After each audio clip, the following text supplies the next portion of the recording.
aquela merda. E agora, amor, como é que eu vou saber se tá com som ou não? Eu sei como é. Pera aí. Deixa eu te ensinar. É só apertar aqui e Gustavo, vem. pronto. Tá, vai lá, tirar o dentinho. 5 aninhos. Hoje são 27, Tira a língua da frente. 27 de fevereiro de 2013. Pera aí. Pera aí. Ai! Ó, não foi? Não foi não. Mais uma só, agora a última. Eu prometo. Doeu, foi, filha? Doeu. Mas é porque Doeu? é só um pouquinho. Só um pouco e nem rasgou a minha, nem escorregou. Quer dizer, escorregou. Mas agora vai. Porque ele tá teimoso esse dente. O dente não é teimoso. Você quer, né? Por que você não puxar pra cima?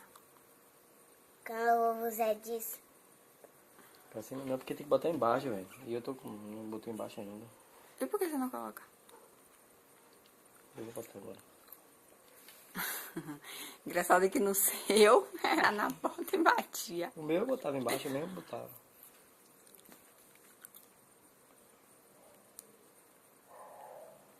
Ele tem que entrar aqui, ó, tá vendo? Sei lá, não tô olhando. Ai, ai. Pera aí, calma. E achei! Tem que esquentar a cava de melissa com alicate mesmo. Com alicate. Pegava com alicate e veio, velho. Se daqui a pouco, puxava e já foi. Com alicate é que eu arranco mesmo.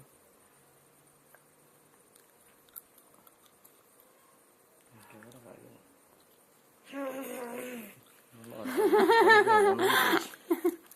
3-0 pro dente, velho. Hoje é 30 de fevereiro. Não. Hoje eu vou arrancar meu dente. 27 de fevereiro.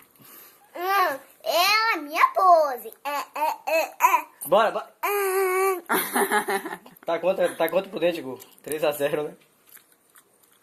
Cacagueco.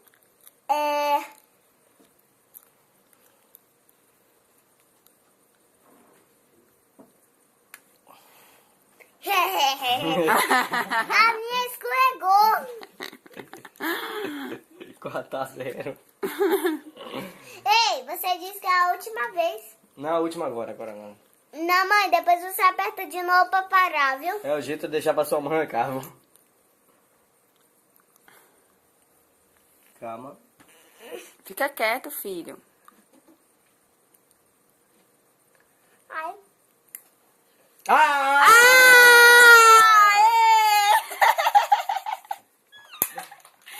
Yes! Cadê o dentinho? Cadê? Vai lá, vai agora. Muito bom! Cadê? Oh, meu Deus, o dente de meu filho.